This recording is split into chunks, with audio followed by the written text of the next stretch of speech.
Good morning. Good morning. Hopefully you can hear me okay.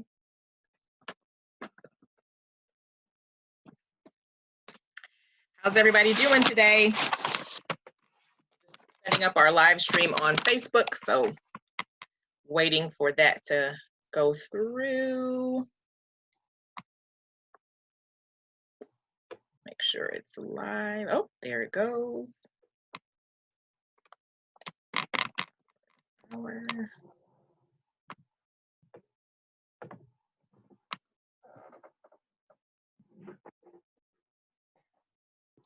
Right. Then I just have to check and make sure it actually is working. Don't we just love technology? Something. When it works, it works. And when it doesn't, oh gosh.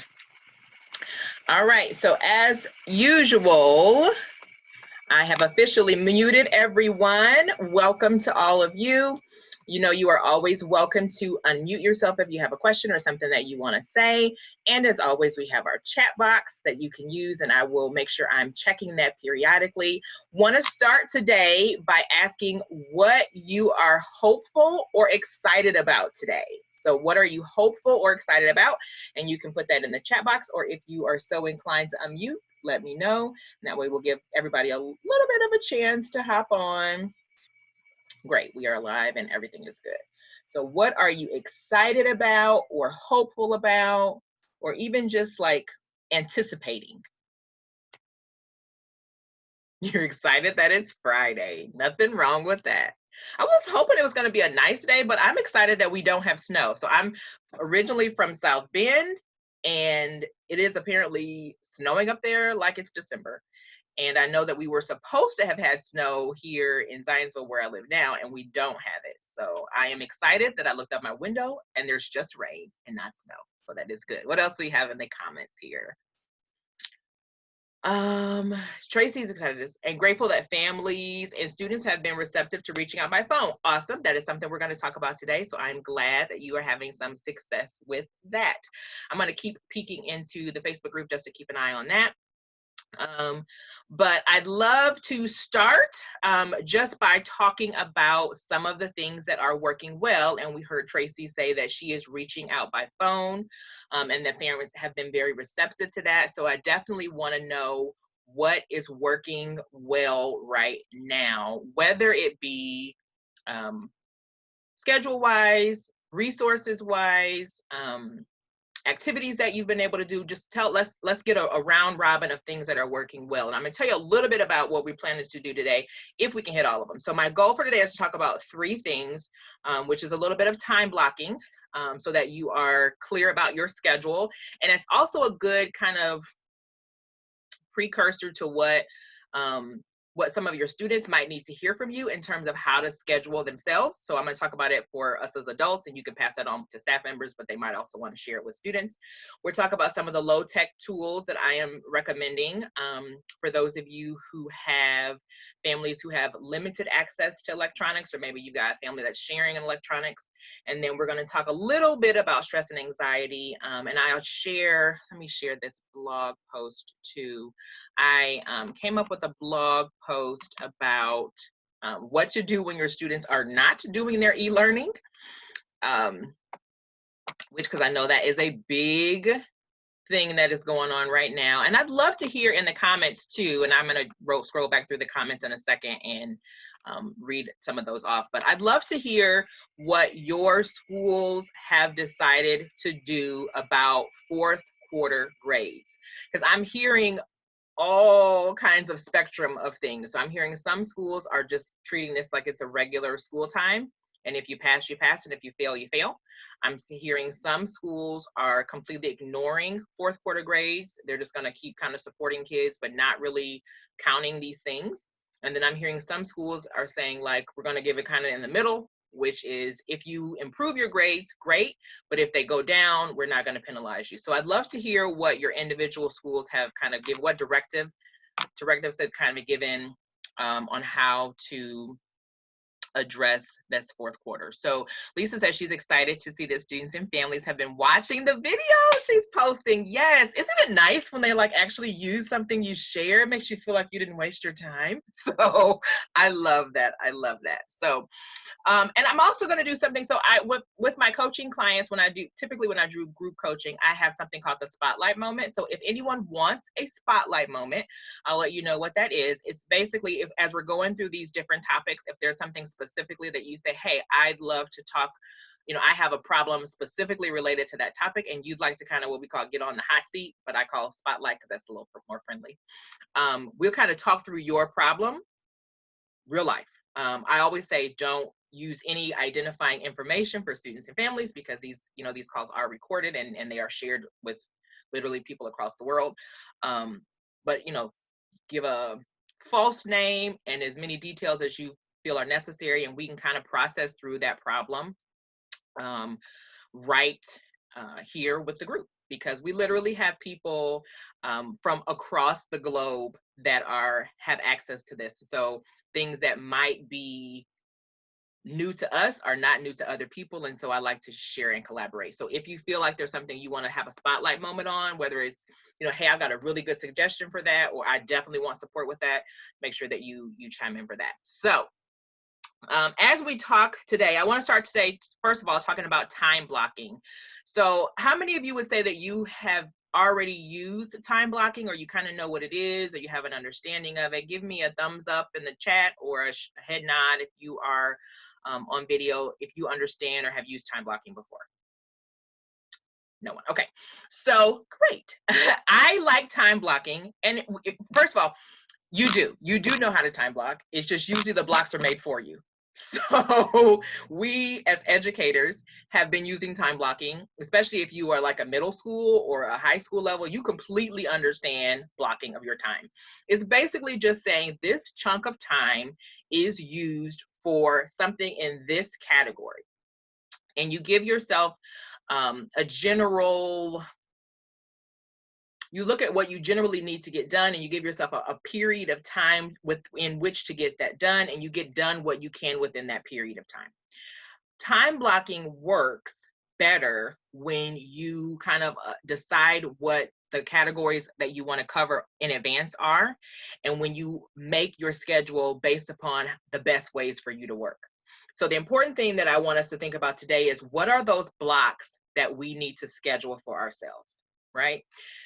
I think when we started with this like e-learning, quarantine life, we just kind of assumed that we could take everything we did at school and just move it into a different space. And then it was like, oh no, this isn't working. And then we try to hurry up and throw in as many things as we possibly could. Now that we know we've probably got another 4 or 6 weeks, and some of you maybe a little bit longer, some a little bit less of that to get through, we want to try and create some structure, because structure decreases that anxiety. It helps you to feel more productive, and it allows you to have a better, what I call like work-life flow, which is one of those things that can get really out of control when you're working from home. So let's start, and you can feel free to unmute if you want to talk it through, or put it in the chat. Let's start with some of the blocks that you might want to have in your day. And I'm going to go through some of mine. As you hear something that makes sense to you, or something that's different, or you get like a spark, put that in the chat. Because when you guys put things in the chat, I say that on the recording, because when they see the video, people can't see the chat. So when you put things in the chat, I'm saying it and reading it back so that everybody who's not looking at the chat can still see that. So for example, I like to start my day with quiet meditation or reflection. I am a Christian, so I pray, but that may not be your thing. But I do like to do 5 or 10 minutes minimum of some type of a quiet meditation. Sometimes I do a guided meditation. Sometimes I do just a quiet meditation, but I just need a quiet start to my day. So that first block of my day has to be something that is for me. And I need that in order to not be the screaming mom at my kids. Like I need that. So, and I can tell when I haven't done that, things rub me wrong. I get more anxious, more irritated, those kind of things. So I need that block. Now that block of the day, sometimes, like I said, it is, if I feel like I've got lots to get done, it might only be 5 or 10 minutes of meditation. Other times I'm like, you know what? This meditation feels really good. I'm going to sit in it. And that's longer. But that first block of the day is that block I need. Sometimes I'm doing like a structured devotion. Like there have been times when I'm doing like a read through devotion with family or friends, or with coaching clients. And so sometimes that's that portion of the day as well. Sometimes I just do some journaling and some reflection during that portion of the day. So it just kind of depends. But that block of the day is my quiet reflection time. You may not need a full hour. I happen to know that a good 30 minutes is essential for me. If I can get to an hour, sometimes it's even better. But you need to figure out what that is for you. Maybe that means you need to get up a little earlier. Maybe that means you just need to kind of condition the people in the house to be quieter or to leave you be for that first part of the day. But you need to figure out what that looks like for you. I am in business for myself, so I like to post things on social media. I like to check into my different Facebook groups so that I have a social media chunk. Now, that doesn't mean that I don't check social media other times, but that's important to me. I like to do research and secure, resources. So when I'm sharing different resources with you guys, it's because I've had a block of time where I actually look for resources. So I look for them. I'm going to show you my Pinterest page today as well.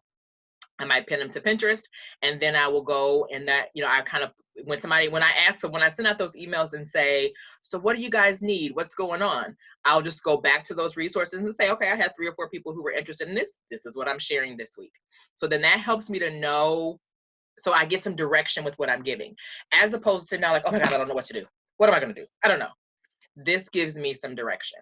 And you'll find that when you'll have that is either when you've got so many things coming from so many directions, or not a lot of things coming from different directions, you will find that you get overwhelmed and you get more flustered. And so giving yourself just a little bit of structure really does help with your day. Maria says kids. Yeah, my kids do that all the time, Maria. Let me just say this. My kids are always asking me questions. I have, so, and I don't have it on my desk. I saved it, but my kids know when I record in my closet.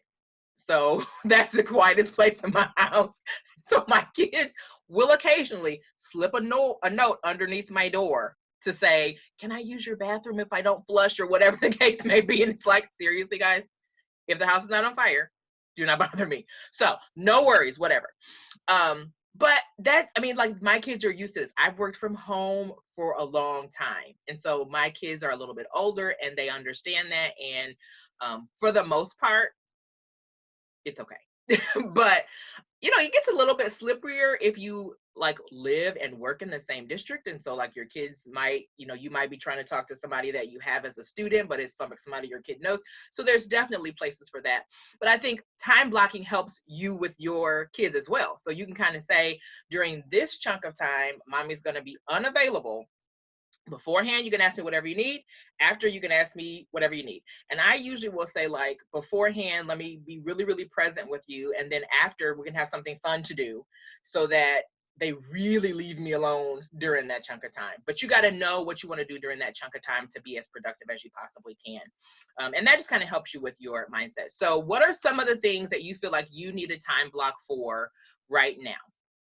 So as I was kind of thinking about this, some of the things that came to me were maybe you're still working on scheduling. Like maybe you want to just kind of chunk a little bit of scheduling for the fall. You want to kind of work on that. Maybe you want to reach out to some individual families. So you say like, this is the time that I'm going to make phone calls. For me, because I am an introvert, sometimes I really, like sometimes calls energize me if it's like a really good call and I feel like I was super effective.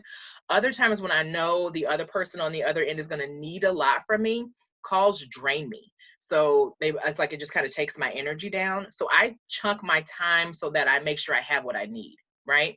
So I'm not going to plan to have like, I will very, very rarely plan a webinar like this or a call like this in the afternoon because I'm a morning person and I am so much better in the morning. By 3 o'clock, I need that second cup of coffee or a little decompression time or a little relaxation time. And so I usually plan things for that. So if you know that you want to reach out to families who could very well need resources or need support, or that you need to have some hard conversations with, chunk that and block that at a time that makes sense for you. Okay. The other thing is, a lot of times we get kind of overwhelmed by thoughts that just kind of pop into your head, make a point to keep a notebook of some sort. This is my notebook I got at Target when I was quarantine shopping.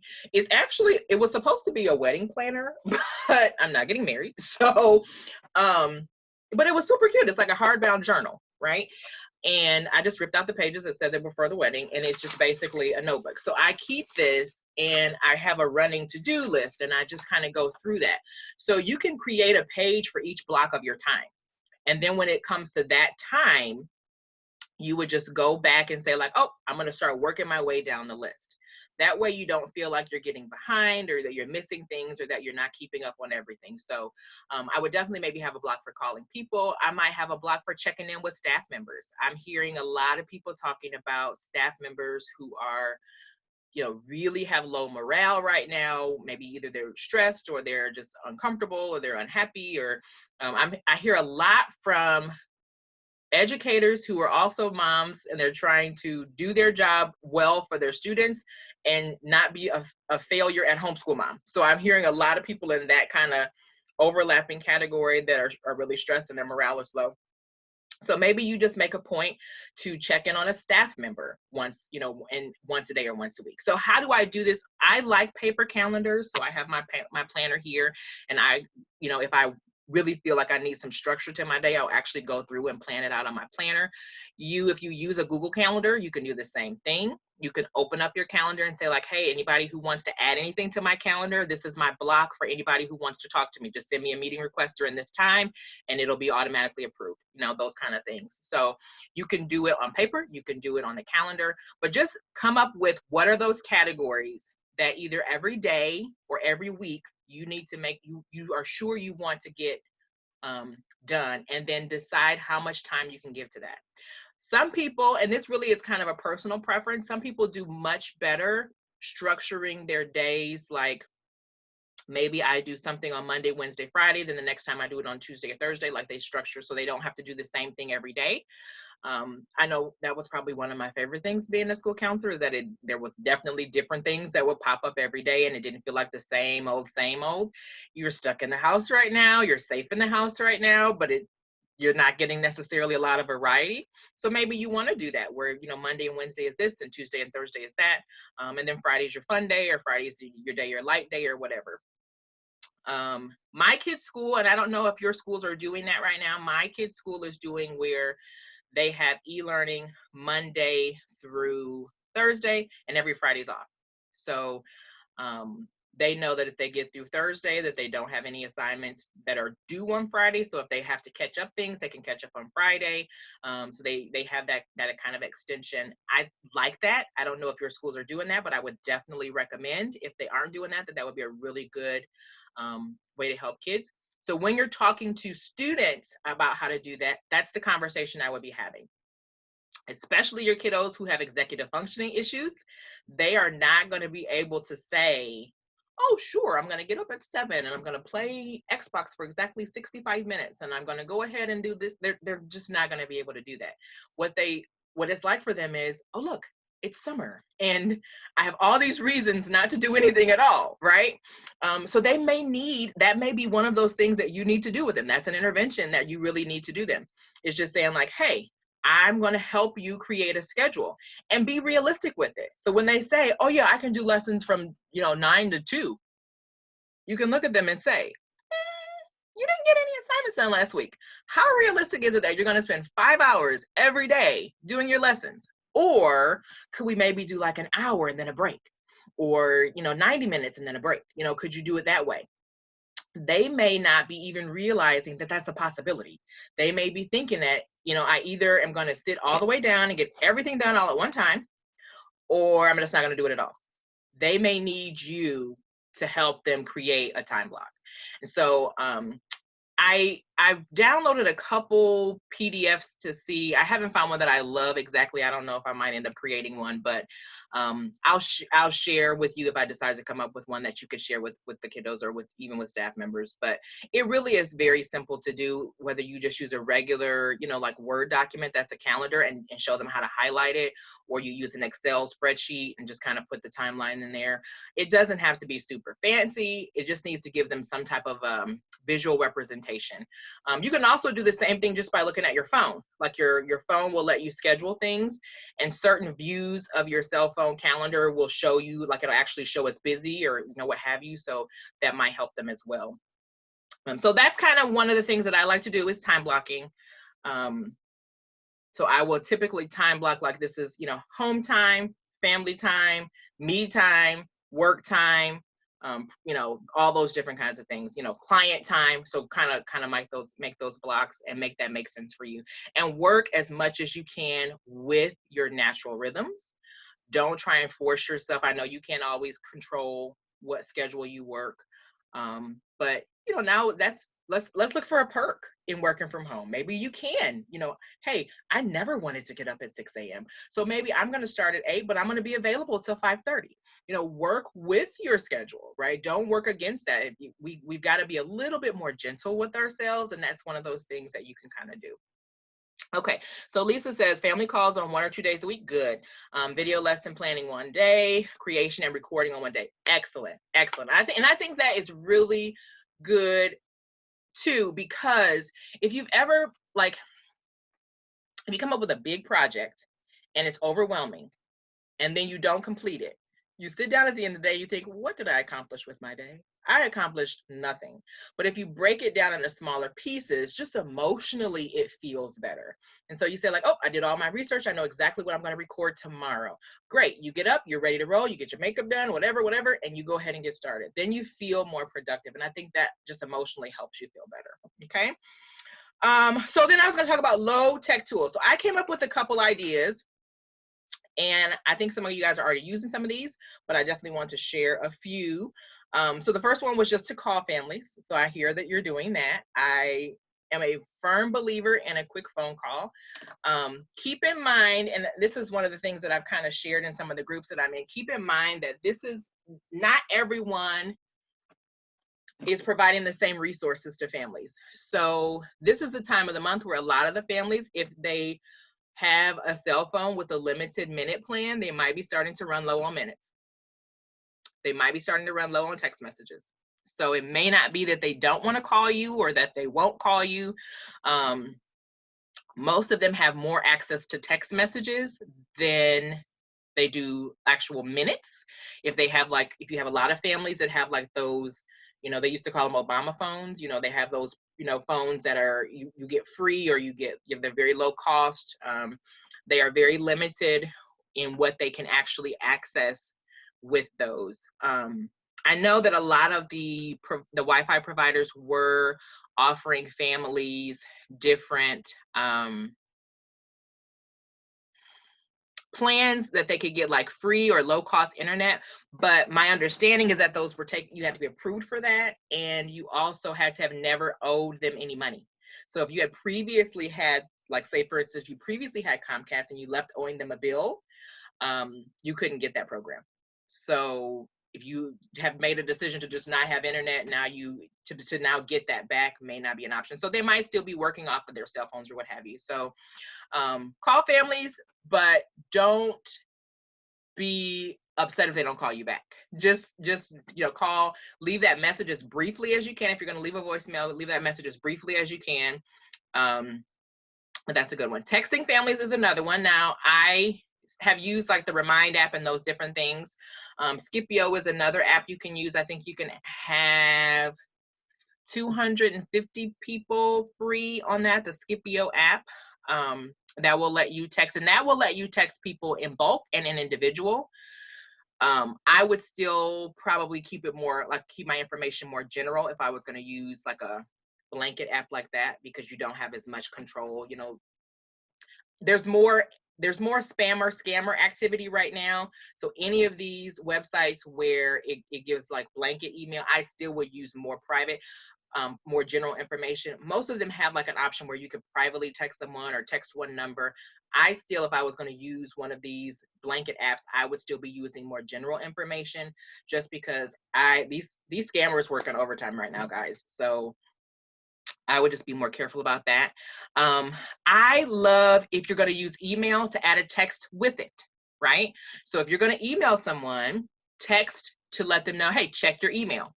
A lot of our families do not check their email every day. So if you are saying like nobody's answering their emails, nobody's opening their emails, shoot them a text message and say, hey, just FYI, check your email. Okay. I also use MailChimp. So the emails that you guys get from me, I use MailChimp. They have free and paid plans. So you can have, I think, up to 1,000 people on the free plan. I'm sure your schools also have programs that you can email directly through their services. But the great thing about MailChimp is it allows you to see who opened it and who didn't. So I will sometimes go back through and re-email people who didn't open it. Excuse me, statistically, you will get about an extra 10 to 20% of people will open that second email just because our inboxes are flooded. And so maybe it just, by the time it gets down, you know what the bottom of your email box looks like. By the time it gets to the bottom, you're like, you don't know what's down there. You don't want to go check it. So you just, that second little email kind of bumps it up and people see it again. And so you typically will get a little bit more. So I like it for that. Your school providers may have that something like that as well. So definitely check if there's a way that you can send it double. Otherwise, I won't suggest that. I know some of you are using social media. I love social media. Your families may not open their email, but they're probably on Twitter. They might be on Instagram. Most of the parents are definitely on Facebook. And sometimes it's just a matter of posting to say, check your email. It doesn't have to be a super long post. It doesn't have to be perfect. I've shared that social media templates that I have in my on my website as well. And so you just want to make sure that you're sharing good information.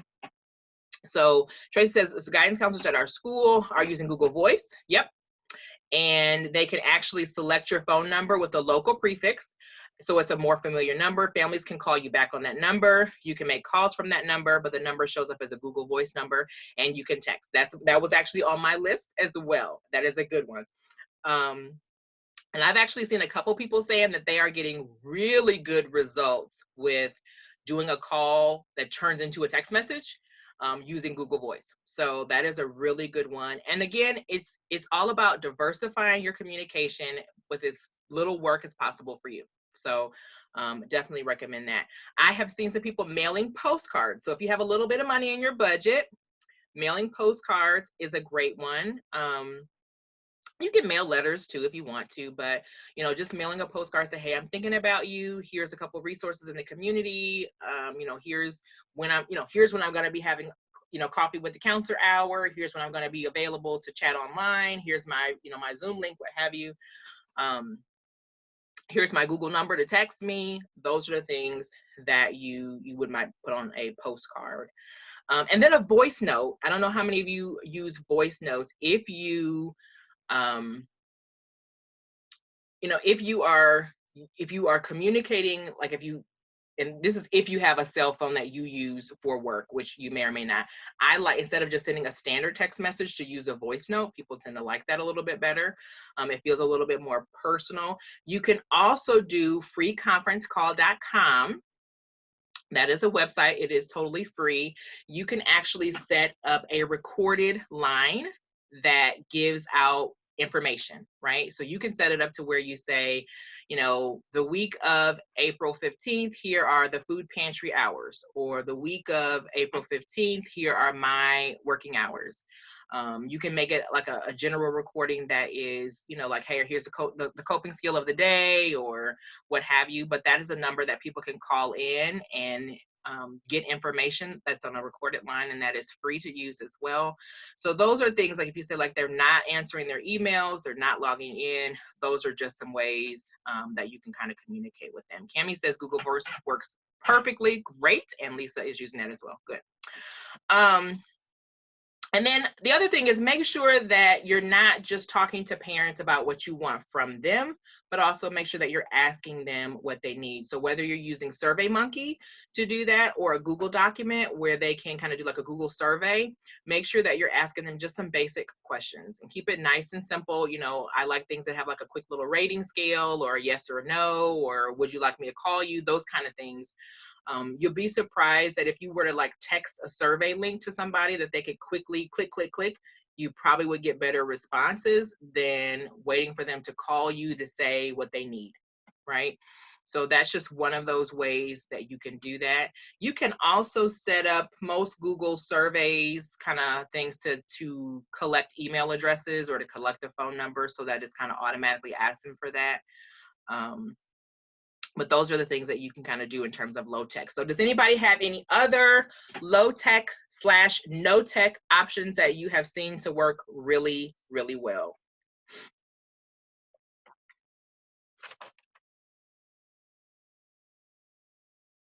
Good. Okay. And then the last thing I wanted to talk about, and this is definitely a spot that if anybody wants a spotlight moment, if you want to put your problem into the box or you want to unmute, let me know. I wanted to talk about kind of reducing our stress and managing kind of our anxious thoughts and our overwhelmed thoughts.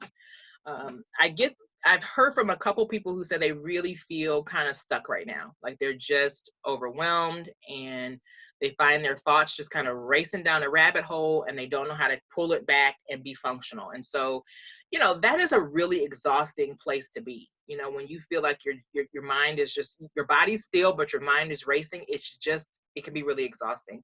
So I'm putting this out on social media today. My goal is to help people to act, right?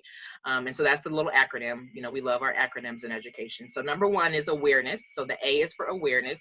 And so what you want to do is become more aware of what you think and what you feel, right? So give a word to what you think and what you feel. I'm scared right now. I'm nervous right now. I'm frustrated right now. I'm, antsy right now. I feel animated right now. Bring some awareness to what you feel, but then also give some awareness to what was I doing before this feeling hit me. What have I been thinking about today? Oh man, I really have been watching the news all day today. I think I need to disconnect from the news for today. Or I did have that whole time block today where I was spending, 3 hours calling families. And by the time I was done, I just felt like I was spent. Maybe 3 hours is too long for me to be on the phone making those kind of phone calls. Increase your awareness of what you're thinking and what you're feeling. Because a lot of times what happens is the feeling hits us and then we don't know exactly where it came from. And now we're scared because we're not sure where that feeling came from. So then you're kind of almost like in a panic mode, right? So when you take back control of your thoughts, you can usually pinpoint exactly where it came from. Now, remember, anxiety is this, when we think about anxiety more times than not, we're thinking about those unrealistic or maybe hypersensitive fears that are things that are related to things that might not even be real, right? But what we have now is a different thing. So you might have some anxiety right now, but you also have realistic concerns. So you have actual threats or actual challenges or actual problems. So the combination of that can be really overwhelming. So you want to kind of separate this, and that goes into your next step, which is the challenge. So C is for challenge, right? So is this true? Is what I'm thinking and feeling right now true? And is it possible that the opposite is true, right? So one of the thoughts that you might be thinking like, oh my God, this is never going to end. Is that true? Probably not, right?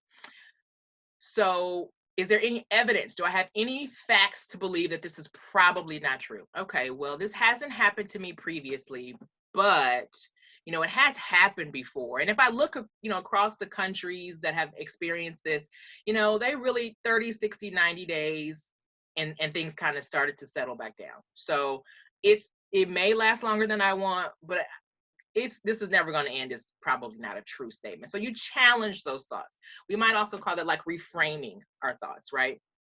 So what's another way to look at this? What might make this thing true? What might make this negative thought true? No, that's not true. No, that's not true either. Okay, well then is it possible that the opposite is true? Is it possible that this will end, maybe not as soon as I'd like, but it will end? What would that look like? Well, if it didn't end as soon as I like, then I might be like another 30 days of doing this, but then the summer will be fine, right? So you can kind of challenge those thoughts. And that gives you back into looking for solutions. That is the place where you want to be. And then the T is take action. So if the opposite of this is true, or if I want this thing to occur, what action moves me closer to that being my reality? So maybe your fear is, I am not helping any of my students. I'm stuck in this house and I'm not helping anyone. Is that true? I don't know. Well, I did get a couple good emails. Okay, so that's not 100% true. Is the opposite of this true? Well, I mean, I am being really productive. I have shared some really great resources. But what would I want to be true? Like, what would I like? Well, what I'd really like is that every one of my students felt like I was still there for them, or like they could depend on me, or like that I was still present. Okay, well, what would make that true? What would make that happen? Okay, well, if I just tried to reach out to maybe 10 kids a day, then by the end of the 30 days, I would have gotten through my whole case. Well, I couldn't quite get through my whole caseload, most of it. Okay, so I would need to go through 15 kids a day to get through my whole caseload. So can I reach out to 15 kids every day to get through touching every single one in my caseload? Yeah, I could. Well, which one should I do first? Oh, I better kind of look at the grades, and I'm going to pick which ones to do first. And then you kind of take an action. And so the first step might be, I'm going to go through my grades. I'm going to go through the grade book and see who I think needs me the most. I'm going to go through my caseload and think, using that pyramid we talked about last week, who's at the bottom? Okay, so they're at the bottom, they're pretty stable. I'm going to weight them down at the bottom. But these kids at the top, I'm going to make sure they're in my first, 15 or 30 that I touch base with, right? And so now you've taken some action. You begin to feel more control, more power. You begin to feel more productive. And typically what happens is once you start moving, things make more sense, right? So when we start, usually the reason most people feel kind of stuck and overwhelmed right now is because they feel like they don't know how to do whatever it is they want to do. I don't know how to be a counselor in my living room. I don't know how to do that. So they get stuck on the how. When you get out of the how and really make a decision that this can happen and can work, you feel less overwhelmed, and now things begin to make more sense. Because we're all inherently capable, right? We have all these skills that we can use. We have all these things at our disposal. But, when we first started this, everybody just kind of threw every resource at you. And now you're overwhelmed and you're like, what am I going to do? Now it's like, okay, how do I pace myself through the month of April, through the month of May, so that when I get to summer, I can really enjoy the world being open again? How do I pace myself? What would it look like if this 6 weeks was the most amazing 6 weeks where I personally developed myself, where I spent more time with my family, where I didn't have to commute every day, where I was able to stay home and be safe? If this was an amazing 6 weeks, what would that look like? A lot of us really need to kind of go back to the drawing board of creating a vision for what this time can be in our lives, and not just feeling like we're helplessly being tossed, like we're in the ocean from side to side. We really have no control over when the world opens up again. We really have no control over how long this pandemic lasts. We do have a little bit of control over how we protect ourselves and the things that we can do. But in terms of our, when we talked about that, the blog I shared, and let me share this screen a little bit with you.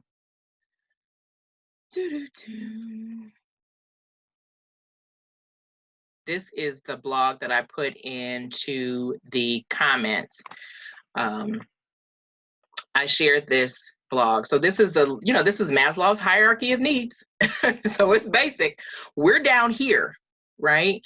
And here's the hard part is when you're stuck in here, you haven't gotten some of these things that you really want, and you begin to get almost hopeless, kind of frustrated with, man, I was really looking forward to that conference that got canceled. I was really looking forward to this activity that I was, going to participate in. I was really looking forward to traveling.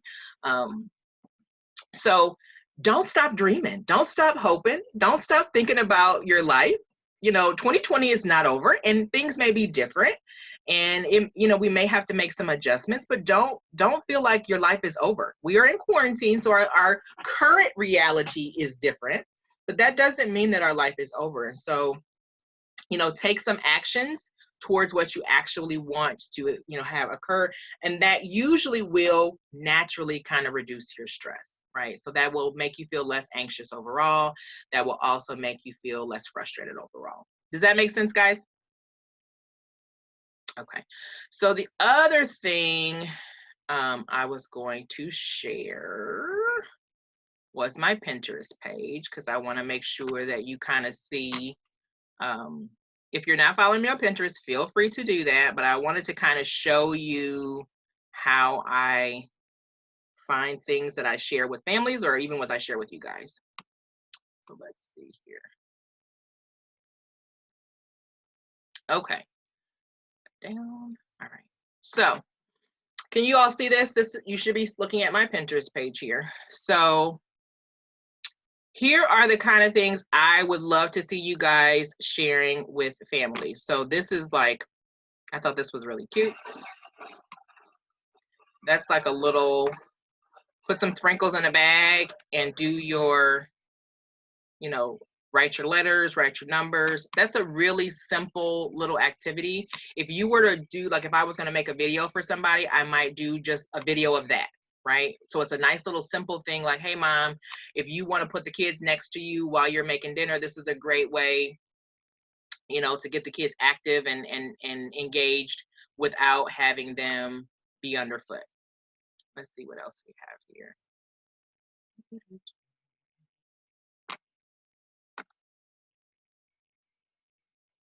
Now, obviously, I have recipes that you can also see.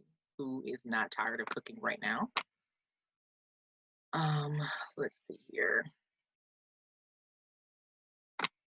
You know, like if you want to do some academic stuff, this would be a great one. Like, hey, 5 words that you could help your kids pick out around the house, right? This is a great literacy scavenger hunt. That might be a great thing to share with parents so that they kind of have an idea of some of the things that you want them to do.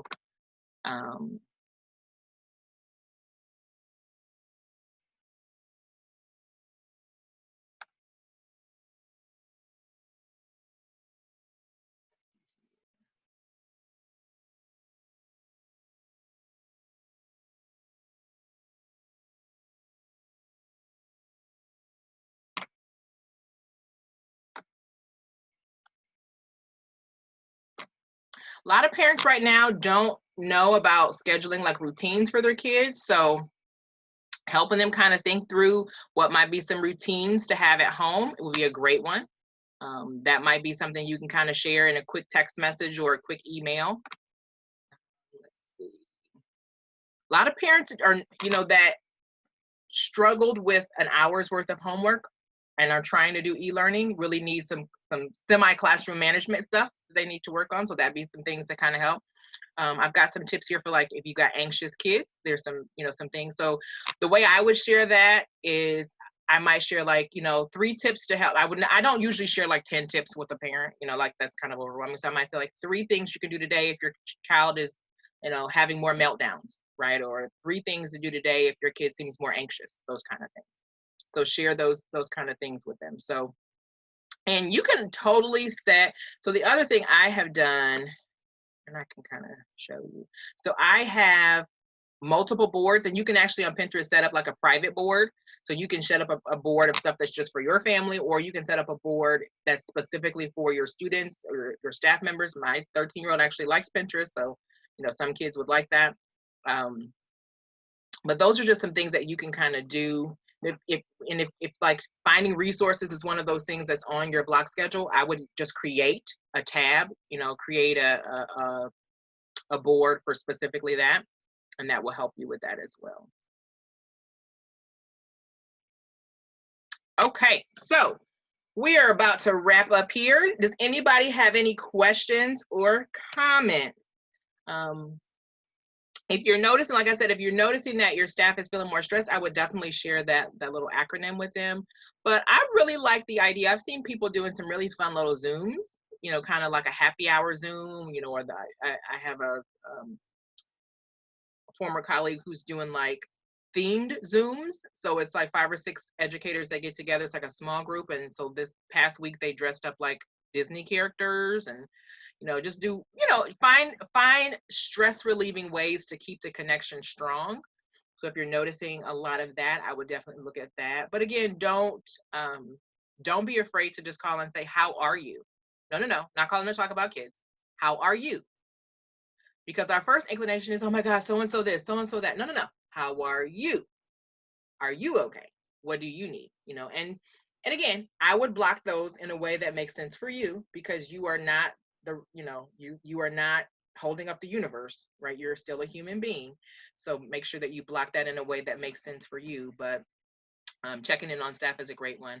I'm hearing some great things about, administrators who are definitely calling and checking in on their staff members. If if you have an administrator who's not doing that, that's definitely one of those ways that you still support your students when you support the people that are also supporting your students. So if you're saying like, man, these parents aren't answering the phone, okay, well maybe that's the day that I'm going to decide to check in with all the teachers, because I know that the teachers will respond in some kind of way.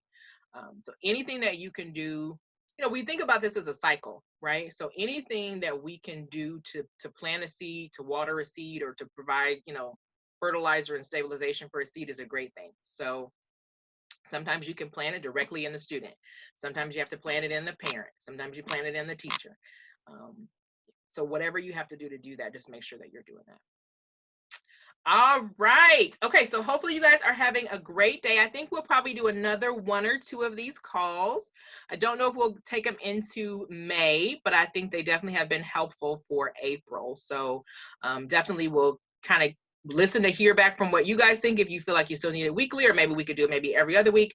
My kids' school is going into like the middle of May, so I know some schools are ending a little bit earlier, so we may kind of stretch it out a little bit into the month of May, and do it just like every couple weeks or so. But I think these have been really helpful. Oh, Cami says that she sends a s'more newsletter. I really like s'more newsletters. Then on Friday, I send a quick text message to teachers to see how they are. I really like that. Yep. I like s'more newsletters because they're pretty. you get people to look at them more when they're pretty. And if you I always say, keep your emails short and sweet and to the point. Do bullet points if you can. And use pictures when you can, because if you have a family that has limited English language, or maybe a low literacy level, we have parents who have 3rd and 4th grade reading levels right now. So if you put some big old giant wordy email, it can have all kinds of great stuff in it.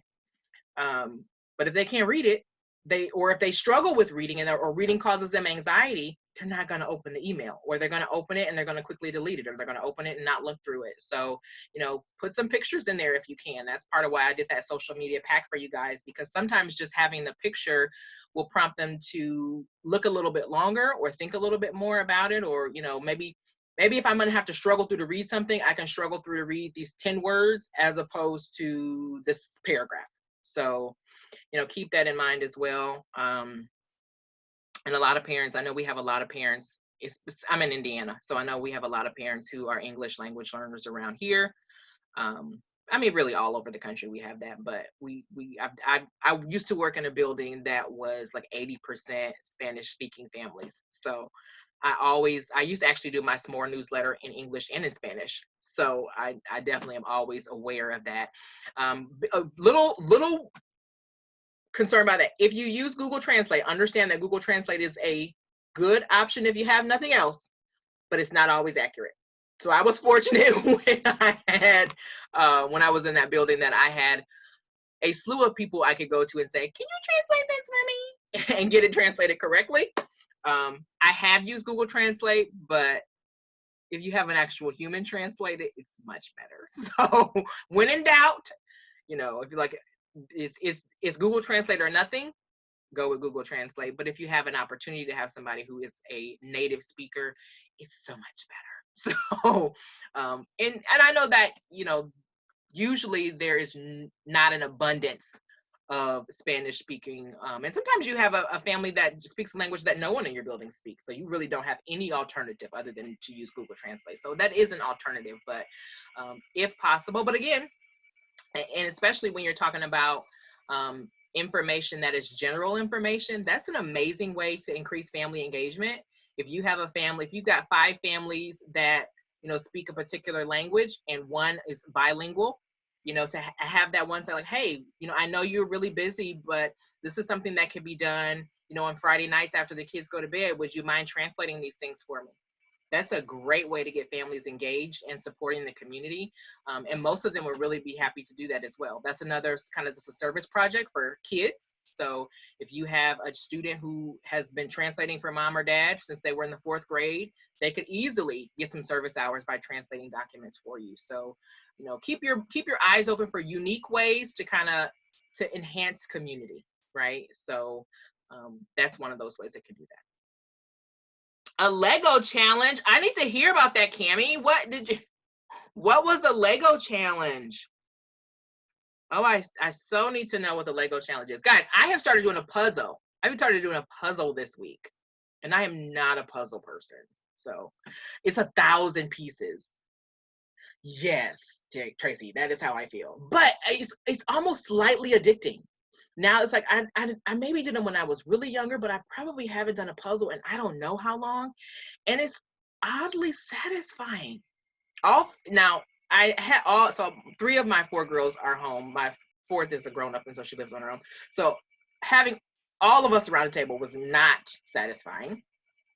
We did laugh, but we did not accomplish much with the puzzle. It's much better to accomplish things with the puzzle to do it by yourself. But it has been oddly satisfying for me. So definitely fun. I think Legos probably would give me a similar feel. My youngest went through a Lego phase. It didn't last long, but she went through the Lego phase. It lasted long enough for her to go spend birthday money at the Lego store, get, the super expensive kit with like 1 million little teeny tiny pieces. But once she completed it, it was like, okay, I'm done. So it wasn't great. Now she will still play with my grandkids if they pull out the Legos, but yeah, so fine. But then again, that's one of those things that families may not realize. This is good. This is a good thing for you to do. Pull out the Legos and play with your kids. Yeah, you haven't been able to do all the lesson plans that you want. It's totally fun. It's totally fine to do something like this. It still gives them some activity. So Cammie said the Lego challenge was to build an animal blindfolded. Oh my gosh, Cammie, that is good. Build an animal blindfolded, and it makes like a 3-minute. Oh, that is good. That is good. And you know what? That would be a great group activity. If you did that on Zoom and you had students maybe like coaching the other student, like, no, pick to your right. No, no, not your right. Like, that would be fun to talk about communication, and talk about, taking something that you maybe don't have complete control over and making something great out of it. There's so many ways that you could spin that into like a little lesson. That would be, I really like that. That's a cool idea. That's a really cool idea. I like that. All right, so you guys have a wonderful Friday and a wonderful weekend. If you have ideas, thoughts, questions, comments, concerns, or anything you'd like us to talk about in the future, you know that you can always reply to my email. You can also find me either in the Facebook group, or feel free to shoot me a message privately if you prefer. And because that's where I pull, like, these topics that we talk about each week, I just pull them from what you guys have sent me or said in the group to share. And I think for the most part, I don't know how you guys feel. Tell me how you feel. I feel like most of us are doing okay. I feel like we are getting there where we're like, okay, you know what? We do need to slow down. We had a great plan, and now we need to chill and let's settle. And like, I feel like we're doing okay. So I think that is helping, and that's a really good thing, because I think at first it was like, oh, what are we going to do? But I do see people kind of thinking like, okay, let's be more realistic with this. Let's, settle down. Yeah, so I see a lot more of that. Lisa says board games are great to build relationships, critical thinking, and even math. Absolutely. And I'm grateful. I'm so grateful that this has been helpful and makes you feel like you're not on an island. I mean, sometimes we feel like that anyway. I can't tell you how many people, there's maybe 850 people in the school social worker group, and you'd be amazed at how many of them are the only social worker for the entire district, right? Where there might be like 3 buildings and they're responsible for the entire district, or maybe they have 2 or 3 buildings out of a district. It's not uncommon at all to feel like you're on an island. And I think largely we were so reactive to the academic concern about the quarantine that a lot of school counselors and school social workers were just kind of like left waiting for somebody to decide what they could do. you know. So there was a lot of that going on. That was really why we came up with this idea. So I'm glad. And here's what I have also seen too, is everybody is now recognizing, you know what, being in quarantine is hard. We need to do this social emotional stuff. So I really enjoyed seeing that. Like people really are recognizing, like, man, the emotional piece of this, we did not consider it. Hey, counselors, what are we going to do now? How do we fix this? So a lot of people are more open. They're more open to some of our suggestions right now because they're seeing that. And I mean, that's what we're here for. But it's just like this whole, we're calling heroes the people who bag the groceries now, and they were always great. There was never a time when they weren't great. We just weren't always aware of, how important they really are. Like, yeah, they really deserve $15 an hour before. Yeah. So there's just, and sometimes that, I would not wish this quarantine again, or any of the tragedies that have occurred because of this. But sometimes, you've got to look for what good is coming out of this. And it's really being helpful. It's really been helpful for people to kind of go back to, like, yep, this is what matters. Let's take care of it. So I will see you guys next week, and have a wonderful rest of your day.